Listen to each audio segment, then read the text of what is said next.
I want to dive right in just by asking a question. Have you ever Googled yourself? And the follow-up question to that is, if you have, do you like what you see? So just kind of let those questions linger. I love Sheena nodding her head going, yay, and that's great. It's an important question. So let's just let that be for a minute, and we'll loop back to that later. But it really is a cornerstone of what we're going to be talking about today. And once again, we want to welcome our guests and we want to welcome our clients as well. This is a combo call where our guests are invited to kind of have a peek behind the veil as to what we do in terms of how we communicate and train and educate and work with our clients. And then towards the end of this call, we'll be saying adieu, goodbye to our guests, and we'll be transferring to our exclusive client only call where we dive in deep into specific questions that our clients are having. And I'm so excited to see Sheena here because I have some feedback for you, Sheena. So we'll address that towards the bottom of the hour or the top of the next hour. We'll make sure that we get there.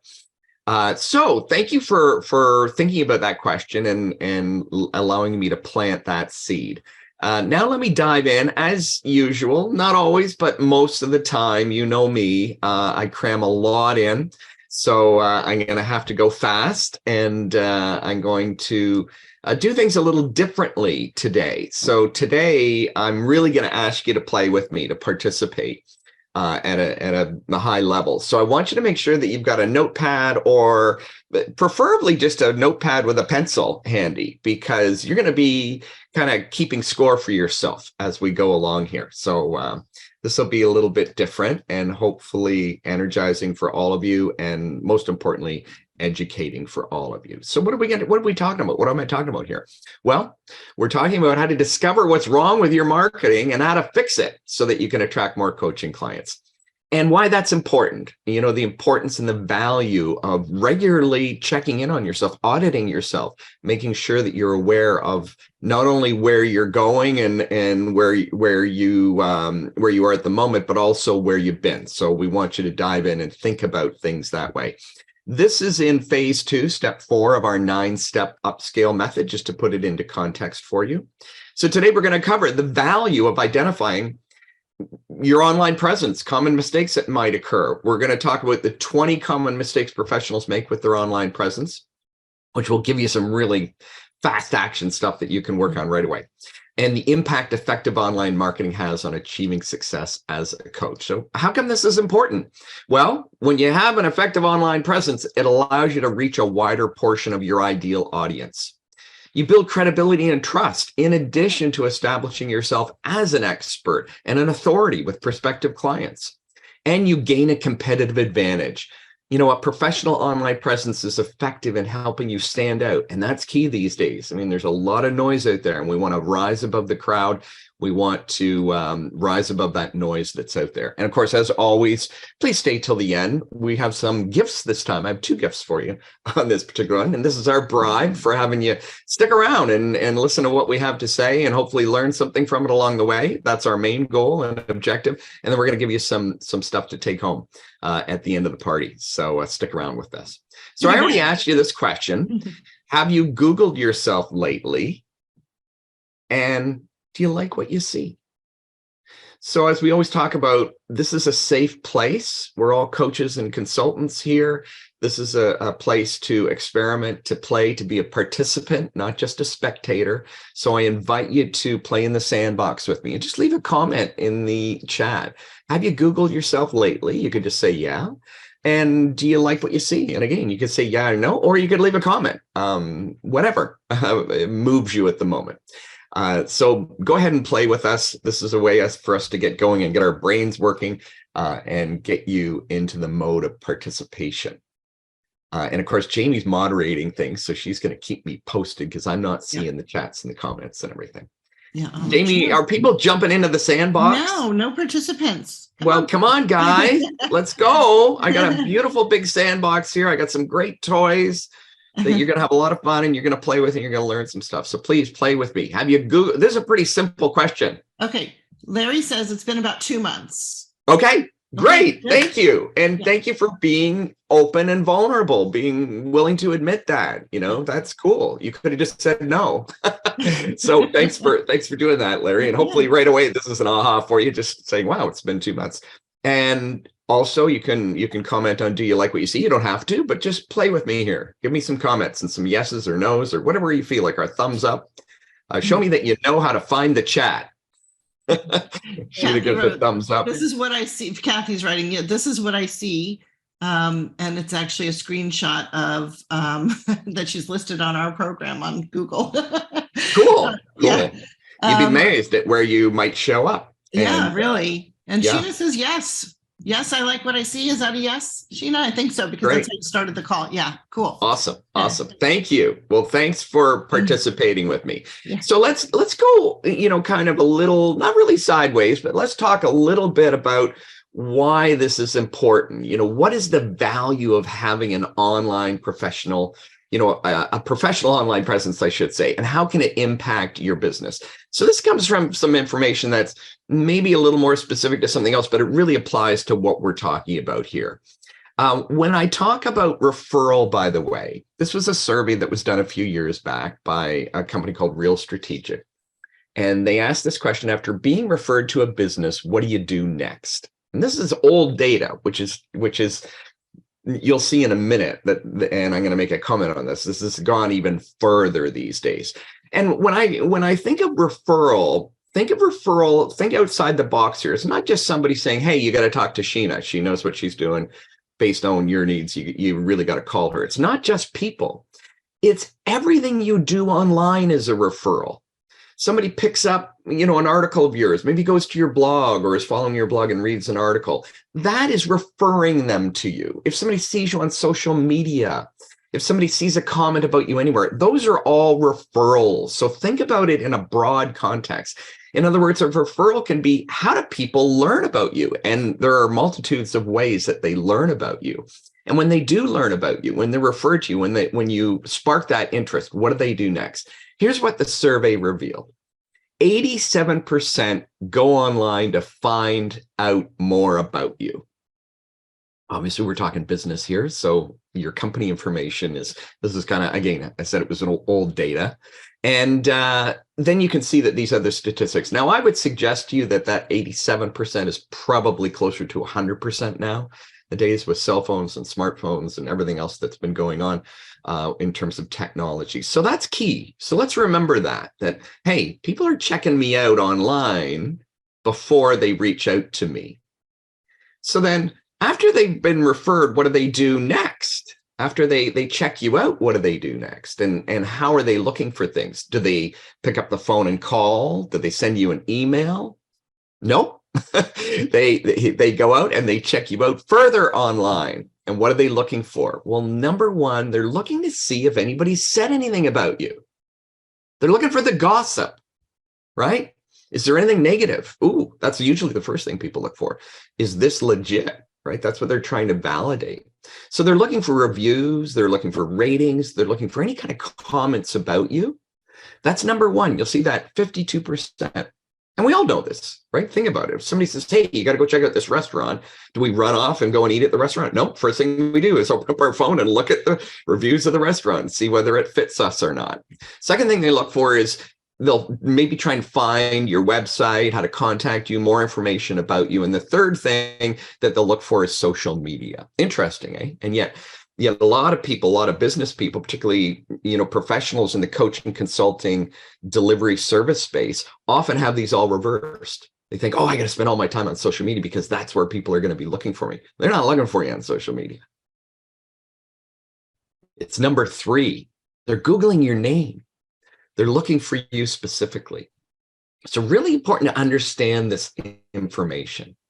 And then a third thing that really illustrates the value of having a strong online presence is when they were asked this third question of who would you call first? Pretty obvious, really. Most people would call somebody that had what they would consider to be a 5-star reputation. Now, that could be through reviews, but it can also be through comments. It can be through any interaction that's going on that talks about you as a business person. And let me ask you this. Do any of the stats that I just gave you on this slide say anything about the features of your program? No. It's about you and your business and the results. They're trying to figure out whether they can have a relationship with you or not. So they're not worried about how you're going to get them somewhere at this stage of the game. They're just worried about whether they're going to actually be able to appreciate you and engage with you, and whether you're credible and whether you have a reputation at all. So if you don't appear at all online, what does that say to somebody? Really important. So let's dive into how we fix this, if you do need to fix this. And we're going to add some layers here. So we're going to talk about mistakes that people make. So I know this might be a negative way of looking at it. You could reframe this, but by looking at mistakes, we can also look at ways that we can correct things. And this is where I'm going to ask you to play with me. So you'll see here that I put up a chart here, and we'll talk more about this in a minute, but we're going to go through these 20 steps really quickly. And I'm going to ask you to score yourself a 1. So this is a reverse kind of scoring. 1 for every mistake you're making, not 1 for everything that you're doing right, but 1 for every mistake you're making. So obviously your goal here is to have a low score.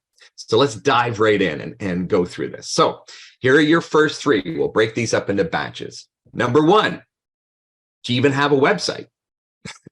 If you don't, give yourself a 1. Do you have a blog on your website, or is it hidden or impossible to find? And 3, is your site secure? Secure meaning that little lock sign there.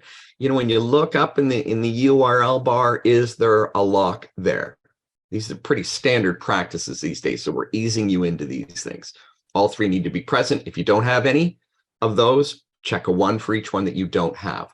The next thing we're going to talk about is, if you're not clearly calling out exactly who you serve, if you're not saying, hey, this is who I care for, this is who I am, this is who I want to serve, and this is the transformation that I'm offering you. If you don't have that on your website, give yourself a 1. If you don't have an easy to find work with me button or tab, somewhere where people can very readily click. Remember, they're checking you out online. They got a good vibe on your reputation. Maybe they just want to go straight there and get in touch with you, reach out to you.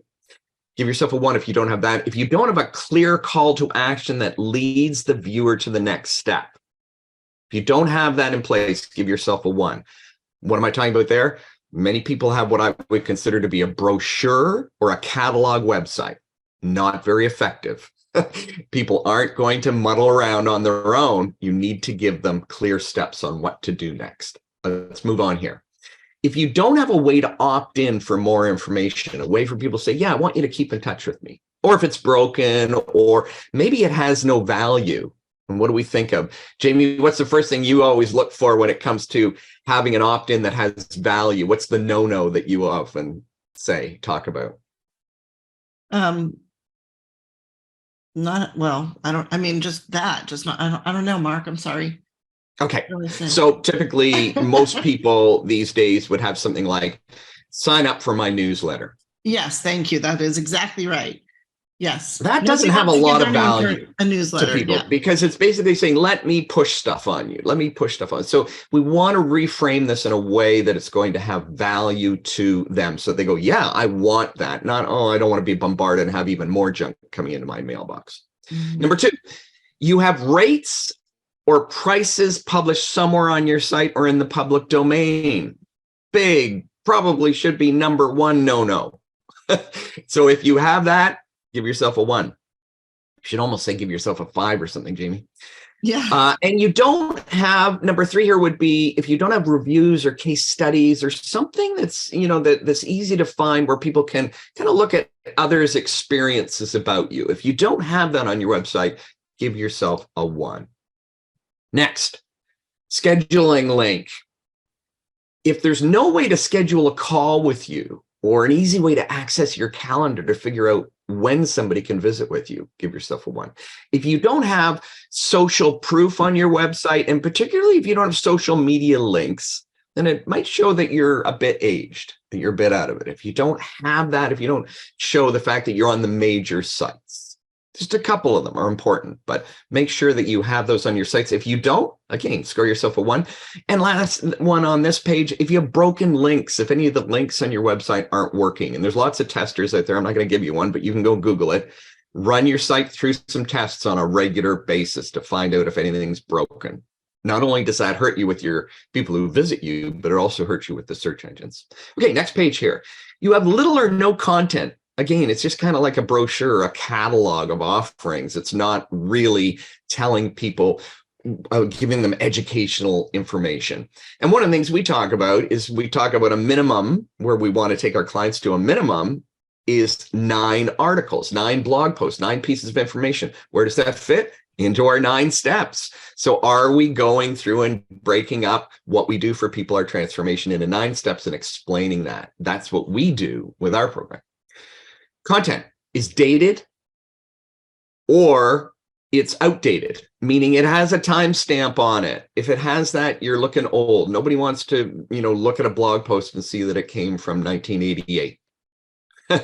and at the bottom of your website, every website typically has a copyright date. You want to keep an eye on that. Make sure that it's up to date and it's current, that it's this year. Now, most websites, when you first create them, particularly WordPress, will have a standard stamp in there. It's not updated automatically, but you can buy plugins that update. You actually don't even have to buy them. They're free. You can get a plugin that updates that all the time for you. So that just so that people, when they land on your site, that they don't think that you've gone out of business because the footer hasn't been updated. Yeah. Copyright that we look at a copyright that's 5 years old says, well, if it's 5 years, then this is irrelevant or old information, right? It was written 5 years ago. Or they abandon their site, they abandon their business. Yeah. Or worse. Yeah, they abandon their business. Next page here. Your site's crowded. It's busy. You have too many options, too many tabs, too many drop downs, too much on the home page. Remember that saying, a confused mind never buys. Don't confuse people. Make it clear, simple, clean, easy. Second, there's no way to learn more through active engagement, meaning somewhere where I can actually engage with you by filling out an assessment or a questionnaire, something where I'm able to kind of take a first step on my own to figure out if I'm even in the right place or if you're the right person for me. Very powerful. If you don't have it, give yourself a 1. And lastly, here on this page, if you're relying on a contact form, think about it for a minute. Look at your data. How many times do you see a contact form, name, address, email, phone number arrive in your email box saying, oh, this person stumbled upon my site and filled out my contact form?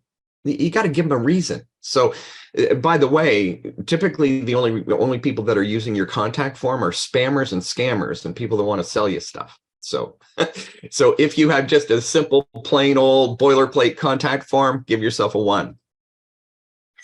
And we're going to go a little broader here. This is kind of our last slide. So overarching, if you will, when it comes to, business and when it comes to your online presence. Number 1, you don't have systems and processes in place to not only ensure that you're consistently visible on a regular basis online, but also that you don't have processes and systems in place for selling, for following up, for onboarding new clients, for showing that you care about people, for taking care of existing clients. This is what technology gifts us. If you don't have those in place, give yourself a 1, because you're really having a challenge, which kind of fits into number 2 here on here, is you're trying to do it all yourself. You're DIYing everything. Think about it. If you worked for a living at a company and you had a car, would you also be the person who was washing the car, maintaining the car, fixing the car if it breaks down, changing the tires on the car, doing that? Probably not, unless maybe you were in the automotive business. So remember that, your online presence and your website in particular is a vehicle. It's a tool of the trade. It's an asset to your business. But unless you signed up to be an SEO expert, unless you signed up to be a webmaster, if that's not what your forte is, don't get bogged down in being a technician on your website. So now you have a score. So what's your score? And again, I'm going to ask you to participate, be vulnerable with me here, and go ahead and drop in the chat what your score is. Sheena, is it a 1? Are you raising your hand? You raising your hand or you're saying your score is 1? 1. Awesome. I Wow. think 1, she said. Okay. Yeah, that's great. Excellent. Fantastic. Larry says 2. Okay. All right. Awesome. Very good. Great. So I'm not going to go into the little boxes here because, as you probably guessed, this is one of our gifts today that we're going to give you is we're going to go ahead and you're going to get the full PDF so you can read through this and get some ideas. And also this can then, by getting it, it can kind of become a checklist for you. So you can go through and look at any common mistakes that you're making as you audit your website on a regular basis. So I've talked a lot today about mistakes that you've made and hopefully given you some insights. I'll tell you what, those 1s and 2s, obviously you guys are hitting it out of the ballpark. So what's your takeaway? Hopefully your takeaway is, hey, I'm on track. I'm doing good things here. But what else have you learned from today? Please play with me in the sandbox. Go ahead and join us in the chat and give us your feedback and let us know things that you got out of today's talk. I will say Sheena mentioned that she said, my contact page did work, but I'm not sure if it is actually connected to my email list. I have to check on that. Yeah. She says, I don't see the new email address coming through yet. I learned that you have to keep this stuff up to date. Yeah. Yeah. Great. Uh-huh. Yeah. Yeah. Like we could have the greatest, like I remember back in the day, people were driving, going, SEO was the big thing. Oh, I got to be number 1. I got to be number 1. And then we'd say, well, if you had 1,000 people visiting your website every day, what would you do with them? And they go, I don't know. Like, so everybody was focusing on the wrong ball, right? They were trying to get everybody to their website, but then they didn't know what to do with them when they got them there. They had no channel. They had no path. They had no funnel. They had no way to work with them. So really, really important. Like you said, Sheena, is it connected even? If I've got a place where people are filling things out, is that connected so that I know that? And so that then I can use technology and automation to follow up with them. I can put in a system in place so that I don't have to be the one doing that. Yeah. Larry says, Google, I Google myself more often, get my blog set up. Okay. So those are your takeaways, Larry. Great. Great. Yeah. Great. Yeah. Yeah. And by the way, Sheena, contact me form.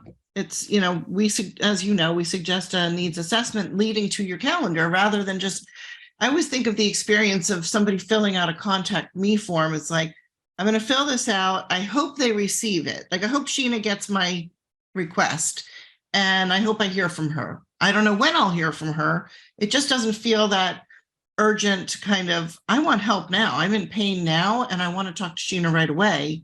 And I've just got to fill out this form and wait to hear from her. So, yeah, great tips on there. You can glean from what Jamie just said too. 1, don't just put a contact form. At the very least, have a few questions on your contact form, a few check boxes so that people can engage with you a little bit and let you know where they're at. And also have a statement on there. Someone will follow up with you within 24 hours or 48 hours or whatever it is.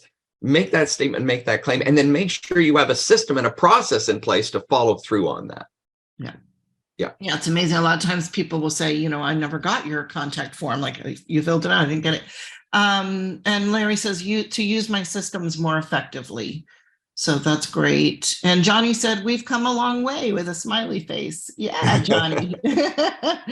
Yes. He's got all of this, it takes time. And I always love to go, I'm dating myself too. I always love to compare to like brick and mortar type businesses because I had many of them and, grew up in them through my life. But you kind of think about when you build out a brick and mortar business, if you open up a shop, it's not perfect, right? You don't have it all. You don't put millions of dollars into making sure everything's in place and everything's perfect before you open the door. No, you often just open the door. And then, maybe you got a crappy sign up there and a little later you get a better sign, a nice neon sign or something. And then, when they come into the store, maybe, you've used plywood and some shelves that you've duct taped together, to put your products on. And then you start to get some really good looking shelves. Maybe you get a carpenter to come in and build stuff for you. Maybe you're working out of a little cash box. I mean, I remember as a little kid, I used to sell bait at the marina. That was my business, my first business. I was about 10 years old, selling worms and minnows to fishermen, and I had a little tackle box and that was where I had my change and stuff. Well, you think about a business that maybe starts with a little tackle box cash box and then buys, a cash register and then an electronic cash register and then a computer and then they have debit. All of these things are evolution. So the same thing with our business. We often want people, when they go online, kind of think that it's one and done. I just throw my website out there, people will come, I don't have to do anything. No, we're constantly having to maintain and update and refresh and add new technology and take advantage of new technology. So great comments. So one of the things that we'd love to do, and we're going to pop this in the chat, is to get your feedback on today's presentation. So we would be grateful for that. We do these every week, and it really helps us to know whether we're hitting the mark, whether you're getting value or not. So please take a moment to go to upscaleyourbusiness.com/training_feedback, and you can click the link in the chat too, to give us some feedback on today's training. Not only that, but one of the things about the feedback sheet that we're sending you is we're also going to ask you a few questions that hopefully help you integrate some of this learning and set some action steps in place for yourself too. So please give us your feedback on that. Once again, just to come back and show this to you a different way, put this in context for you. This is just one step in a process, in a multi-layered process. This falls into step 4 or 5. I can't remember which. Actually, this is 4. I've got the wrong slide up here, so I'm going to go to this. 4. That's an old slide. I'm going to go to this one. So it's actually a step 4 in our 9-step method, where we go through and we audit and correct and fix mistakes and make sure that everything's aligned. And as Johnny just said, he's just kind of gone through this process himself. So he's starting to get all these things aligned in terms of his website in particular and his online presence. And for joining us today, we'd love to send you a couple things, and we're going to do this a little differently this time. We're going to send you right there so that you can go and do these things yourself. So this particular exercise that we went through, there's the link for it, upscaleyourbusiness.com/20-mistakes. That's going to take you to a landing page where you're going to be able to download the graphic. And not only that, but a lot of what I've talked about today, there's a brief little video on there where I go through. So you'll hear me saying the same thing, but it's good because, if you're thinking, oh, I'd like to see this again, there you go. You've got an opportunity to see it again. And of course, this whole training will be recorded and will be on replay on Facebook and a few other places as well. Second gift we'd like to give you is the next step. So we've kind of gone through, we touched on what do I need to do in terms of my first thing, like my website, my blog, what does that look like? Do I have certain accounts in place? The other thing that we want to give you is a comprehensive business assessment. Again, this is a freebie. You can go to upscaleyourbusiness.com/assessment, where we go in depth into different layers of how to make your business effective online. Again, there's no cost for this. So we would encourage you to go and do the comprehensive business assessment. In fact, one of the things that we do with our clients, and those of you who are clients on here know, is that we get you to do this a number of times, because you want to see where you're making changes and where improvements are happening in your business. So it kind of starts to form a checklist. And you're welcome to go back and do this as many times as you want. And we would encourage you to do that. We would encourage you to go through the business assessment, benchmark yourself the first time, then go back, go do some work, and then come back and do it again, say a month from now, and say, okay, what have I improved upon? And use it as a checklist to improve your business. And of course, it's a cornerstone of a lot of what we do and what we help you with and what we teach. So if you get a little bogged down in trying to DIY everything, we're here to walk you through it and help you get this stuff done. So those are our gifts for joining us today. We want to thank you again very much. Yeah, and I want to say that the business assessment totally self-guided. So, yes. You're not obligated to meet with us. You can just take that, and you'll be offered an opportunity at the end, if you so desire, to click a link and book a call with us. But it is self-guided. You will get a score, you will get a report, and everything. And both of these are. So self-guided, great point, Jamie, great way to describe it. So you can go and use those at your leisure at any time you want. And lastly, I just want to close that if you're ready to implement a proven step-by-step method for creating a coaching business that earns you a full-time income, an exceptional full-time income, doing what you love without being stressed, overwhelmed, or even bogged down doing things that aren't getting you the results that you really want, then let's have a chat. Book a strategy session with us, and we'll dive deep and we'll dissect your business and have a look at where you are now and where you need to go and how we can help you rebuild that or build it in terms of systems and processes that are going to get you what you really want. So please go ahead and join us, click the link, and we're happy to visit with you. No BS, no pressure, none of that stuff going on there. We're just going to sit down and strategize with you. And of course, the end goal there is we would love to work with you. If you need help, we would love to work with you. Any other questions or comments? And again, a little reminder to give us your feedback for today's session. Anything else come up for anyone? Any of those 20 mistakes or anything that jumped out at you that you went, what's that all about? Or yeah, and as Mark said, like this website stuff, this is just, a small little piece of what we help with. So I don't want anybody to have this impression like, oh, we just help you with your website. That's just a little piece like he was showing in our 9-step process. So yeah. Questions or comments? Nothing. Okay, so we're going to transition now, and those of you who are guests with us today, Larry and Ron and anybody else that sees us, also know that if you happen to come across this at a later date, please go ahead and play in the sandbox with us. Put in your comments, because we do monitor all of these videos even after they're posted, even though they might not be live at that moment in time. Please engage with us. We're happy to get you the gifts that we talk about in all of our presentations, and we're happy to converse with you and help you at any time. So please go ahead and leave your comments and do the quizzes and do the things that we do in the live trainings, even if you're coming here after the fact. So we'll transition now. We're going to say goodbye to our guests, and those of you who were with us as guests, thank you once again. Yes, please book a call. We'd love to get to know you better. And those clients who are with us today, stick around, and we're going to dive in. Larry, good to see you. I'm going to put you in the waiting room, and hopefully we'll have a chance to chat sometime. Thank you for joining us. Nice to see you, Larry. Thanks for joining us. Okay, so let me stop the live.